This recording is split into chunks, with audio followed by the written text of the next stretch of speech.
waraanni bilisummaa Oromoo namatti hin bu'u. Akka warqiiti. Warqii mormarraa bareedu qabdu. Warri qabdan beektu miti. Jalqaba biyyoo keessa ture. Achi ka'ee ibidda keessa darbe. Mormarraa innaa ga'u bareeda. Waraana bilisummaa Oromoo jechuun warqii mormarraa jechuudha. Naamusa ittiin cuuphamee bahee qaba.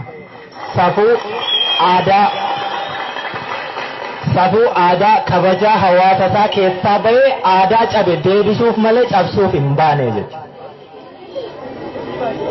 Kanaaf har'arraa kaasne. Badda baalee isaanii ijoollee badda baalee isaanii qamadii dhabuun farra. Qamadii dhabuun farra garbuu dhabuun salphina akka tattafatanii gabrummaa tafuun farra mirga dhabuun salphina. Surree koo shamizii koo mataattan boraafate dhiiga koo ishee ijoollummaa bosona tobbaafate bosona yaaqorrashee ganna yadii lalashee jajjabee jabiinashee wabookee obsashee.